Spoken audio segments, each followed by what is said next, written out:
Boa noite, pessoal. Nós estamos aqui hoje para falar sobre um assunto de extrema importância dentro do contexto do tabagismo. Quer falar um pouquinho sobre o cigarro eletrônico.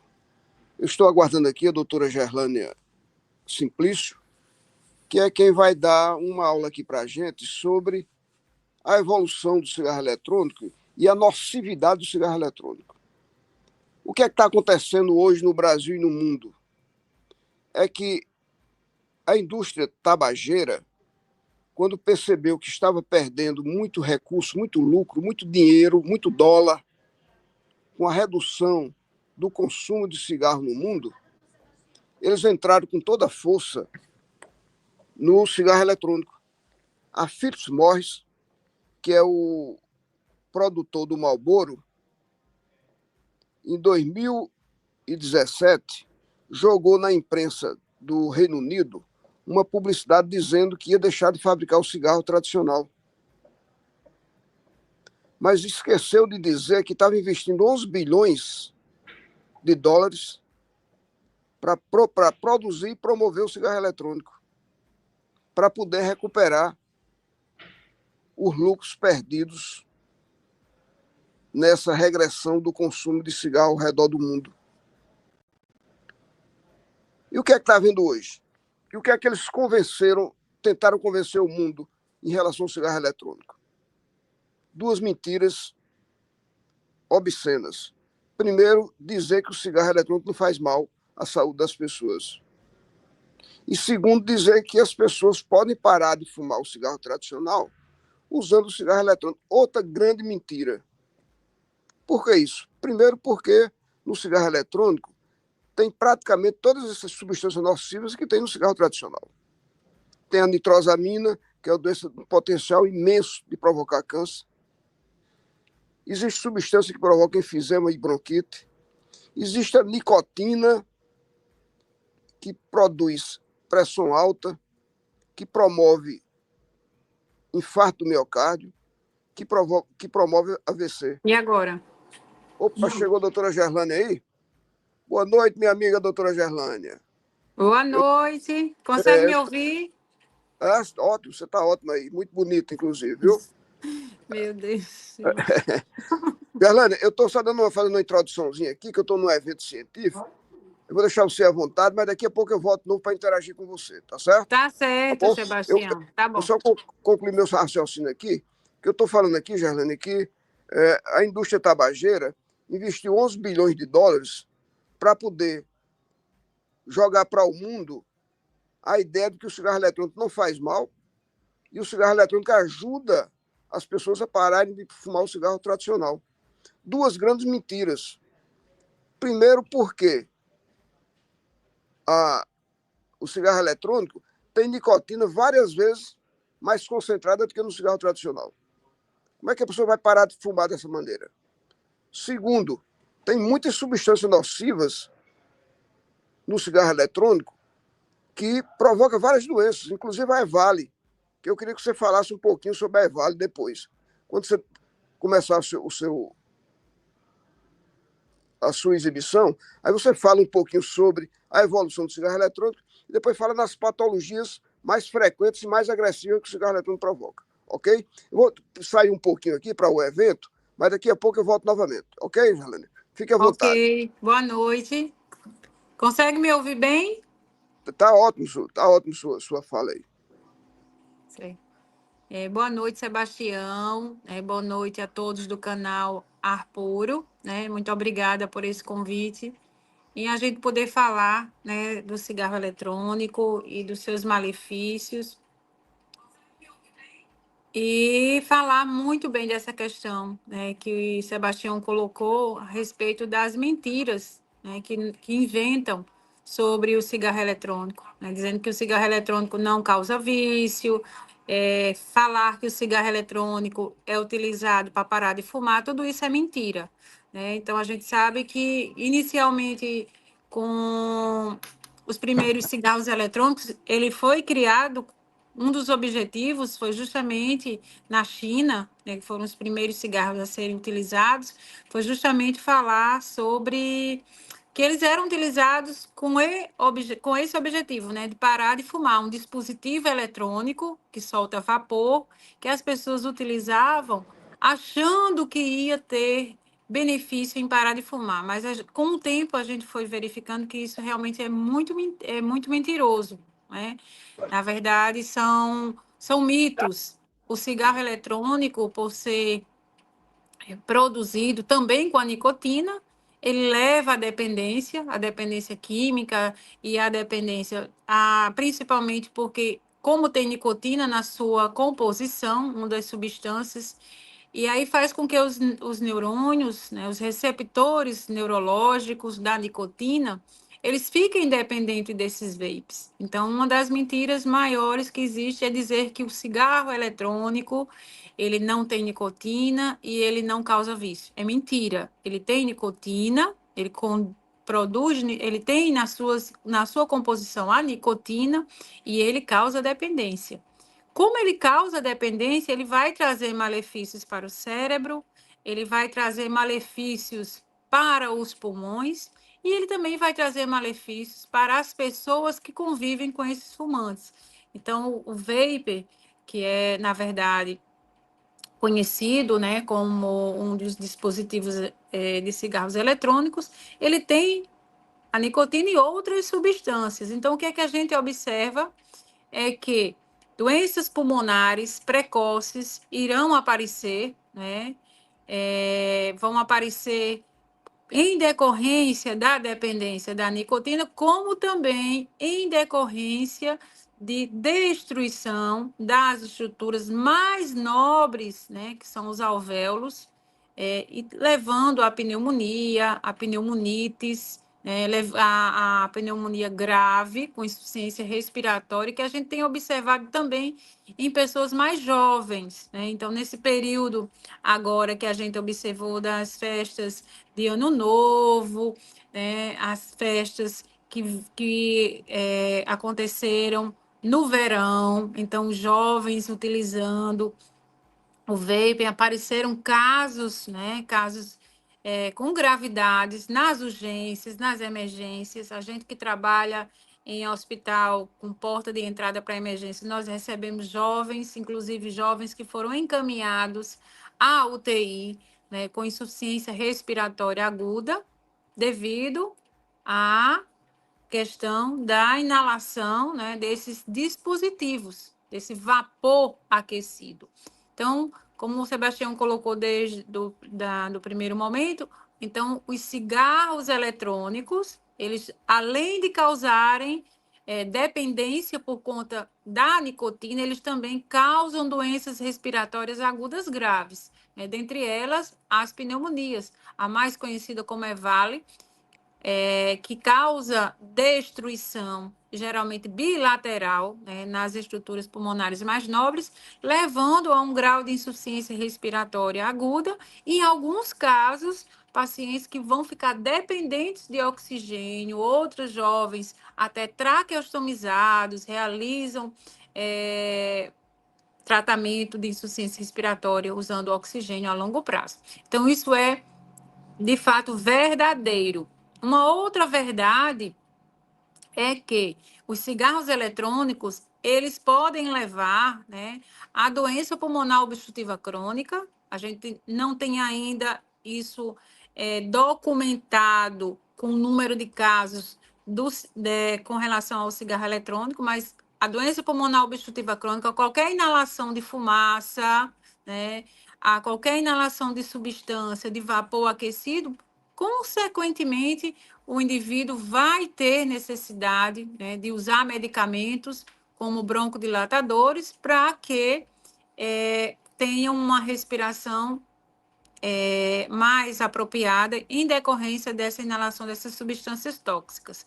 Uma outra verdade com relação aos cigarros eletrônicos, Sebastião, é com relação às neoplasias de pulmão. Então, em poucos anos, nós vamos ter pessoas, né, com câncer de pulmão mais precoce devido ao uso dessas substâncias. Por quê? Porque não é só a nicotina na sua composição, a gente sabe que tem substâncias cancerígenas, né, e por um indivíduo consumir esses vapes em grande quantidade e até mascarar o número de cigarros que a gente, na verdade, subestima, né? Então, uma pessoa que utiliza um vapor, uma pessoa que utiliza 2 vapers durante o dia, ele vai utilizar mais uma quantidade de equivalente a 40 a 60 cigarros em cada utilização, porque esses cartuchos de vapes, eles são, na verdade, compostos de concentração de nicotina que podem equivaler a 40 até mesmo 60 cigarros em um único vape, ou seja, a composição de um vape pode ter uma equivalência de 40 a 60 cigarros. Então, imagine um indivíduo jovem, né, com pulmão ainda jovem, consumindo, utilizando esses cigarros eletrônicos, esses dispositivos aquecidos, né, no período aí que a gente acredita que, principalmente na idade escolar, esse pulmão ainda jovem, ele pode ter adoecimento mais precoce. E aqui a gente está falando o quê? De pneumonias, a gente está falando de doença pulmonar obstrutiva crônica, a gente está falando de câncer de pulmão, mas existe ainda, né, outras doenças, principalmente aqueles pacientes asmáticos, pacientes alérgicos, né, que utilizam o cigarro eletrônico, eles podem desenvolver sintomas mais graves das suas doenças respiratórias devido ao consumo desse cigarro eletrônico. E se a gente for fazer um levantamento, né, Sebastião, dos jovens, dos pré-escolares, daqueles que frequentam bares, shows, a gente tem um número aí muito grande, né, de adolescentes, principalmente. Então, a nossa preocupação é com esses jovens, com esses escolares, com esses universitários, né, que estão, na verdade, entrando nesse consumo exagerado de cigarros eletrônicos. E o que é que a gente tem observado? É que a gente tem que atuar, né, atuar nessa população jovem, né, que está, na verdade, em consumo exagerado desses cigarros eletrônicos. Esses cigarros, por sua vez, além de serem tóxicos, eles têm um gosto que faz com que eles utilizem, são aqueles gostos mais cítricos, né, aquele cheiro mais cítrico, que tem, na verdade, que atraem esses jovens, essas crianças. E o que a gente observa também é que esses cigarros, mesmo eles sendo proibidos, mesmo eles não sendo disponibilizados, né, de uma forma de prática de venda, as pessoas acabam encontrando em sites com facilidade, compra facilitada na internet, entrega em domicílio através de, digamos, de canais de vendas, né? A gente, um determinado repórter me questionou dizendo isso, né? Eu fiz uma experiência, eu entrei na internet, em alguns sites, e eu encontrei o repórter me falando com a maior facilidade a venda desses dispositivos. Isso é muito preocupante, ou seja, qualquer pessoa pode ter acesso, né, Sebastião, a essa compra, a essa facilidade que faz com que se propague cada vez mais. Aqui sobre a EVALI, né? Em 2019, 2.600 pessoas foram atendidas no serviço de emergência dos Estados Unidos. A média de idade dessas pessoas eram 24 anos, com sintomas da EVALI. Tosse, um cansaço imenso, né? Uma sensação de sufocamento muito grande, muita secreção. E desses 2.600, 68 não retornaram para casa. Foram transferidos para o necrotério dos Estados Unidos. Grave. Isso é uma coisa de extrema gravidade, porque a EVALI é uma patologia exclusiva do cigarro eletrônico. E são os jovens que estão se matando com esse cigarro eletrônico.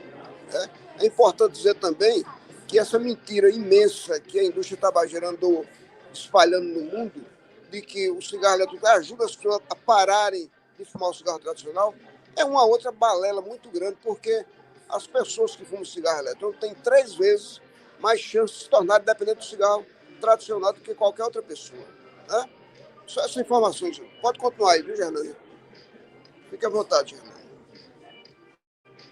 Verdade, Sebastião. Esse dado da pneumonia grave do EVALI, né, como você colocou, o que seria EVALI, né, ou alguns chamam de EVALI, o que seria essa pneumonia grave? Então, justamente, é uma pneumonia geralmente bilateral, né, com comprometimento dos dois pulmões.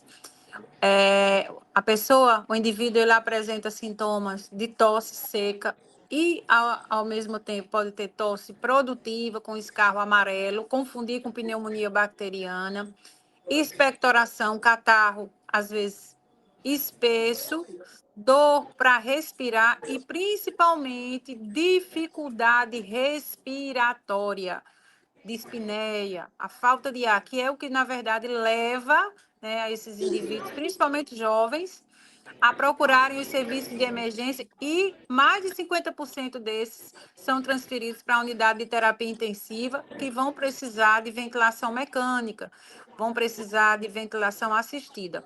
Então, agora no mês de janeiro, num determinado hospital particular aqui da cidade de João Pessoa, eu fui fazer uma visita a um paciente que estava interno e o médico da UTI me chamou para dar um parecer justamente de um jovem de 21 anos que estava na emergência, no setor de emergência, na sala vermelha, e esse jovem,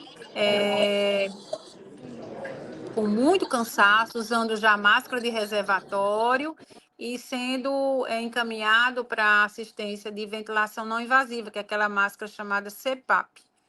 E aí a discussão, né, que a gente teve com o médico da terapia intensiva era se ia entubar esse paciente, porque ele estava com a gasometria com bastante comprometimento, com hipoxemia, com a pressão de oxigênio abaixo de 60, fazendo as trocas péssimas, né, e precisando realmente ser transferido para a unidade de terapia intensiva. Então, imagine nós na emergência, na sala vermelha, o médico da UTI desceu para ver esse paciente, para avaliar, e nesse momento eu estava também no hospital, então me dirigi à sala vermelha, a família totalmente desesperada, sem entender o que estava acontecendo, e perguntando se era Covid, se era pneumonia, né? E os testes de Covid negativos, os exames de laboratório negativos para pneumonia bacteriana. E aí a gente teve que conversar, ter um momento com a família, né, e conversar a respeito da gravidade do caso, explicar que o jovem de 21 anos ia ser transferido para UTI, porque estava com baixa oxigenação, e que possivelmente, se ele não respondesse ao tratamento com aquela máscara de ventilação não invasiva, ele ia ser entubado, ficar em ventilação mecânica, porque os dois pulmões estavam totalmente comprometidos, né? Em outras palavras, a radiografia estava com o aspecto dos pulmões bem destruídos, esbranquiçados, com opacidades, demonstrando que tinha uma pneumonia bilateral e que era provocado pelo cigarro eletrônico. E o rapaz, de 21 anos, ele confessou que fumava, né, em torno de 2 a 3, né, cigarros eletrônicos, vapes, por dia. E naquele momento ele estava de férias, que era mês de janeiro, ele estava veraneando em uma determinada praia e tinha abusado realmente do cigarro e que fazia 2, 3 dias que já estava sentindo esse desconforto respiratório. Então, essa casuística de jovens é pura verdade, né? Nos Estados Unidos, a EVALI tem se destacado mais, porque lá a apresentação dos cigarros é bem mais fácil do que em alguns outros países, e a gente observa que esses jovens realmente eles têm esse comprometimento, têm essa perda de função pulmonar, e realmente depois da pneumonia pelo cigarro eletrônico, que é chamada de EVALI, a recuperação, a reabilitação é um pouco mais difícil, porque realmente há perda de função, eles vão ficar realmente com falta de ar, principalmente porque são pneumonias graves. E a nossa preocupação maior é que esses pacientes, né, que têm essa pneumonia grave, o EVALI, elas podem realmente precisar de suporte ventilatório, algumas situações de indicação até de transplante pulmonar, Sebastião. É uma das preocupações. Imagine indivíduos jovens, de 21, 23, 24 anos, já precisando de transplante ou de oxigênio, terapia contínua, devido a uma pneumonia grave. A gente tem essa casuística, né, e essa casuística deve crescer mais um pouco. Aqui no Brasil, quando se faz o diagnóstico da pneumonia pelo cigarro eletrônico, que é chamado de EVALI, ela deve ser notificada. Então, a gente precisa notificar, a gente precisa comunicar à Secretaria de Saúde, no caso aqui do Estado e do município, para que esses casos venham ser notificados pela vigilância, né, para que a gente tenha a nossa casuística, a gente saiba quantas pessoas estão tendo pneumonias graves. Aqui, na verdade, esses casos vão mais para os serviços de referências, como hospitais de grande porte, hospitais terciários, como aqui, por exemplo, a referência para o Sistema Único de Saúde é o Hospital Universitário Lauro Vanderlei, o HU, e para os hospitais privados, a gente tem os hospitais que dão também assistência, como o Hospital da Unimed, né, que também tem uma boa assistência. Esse caso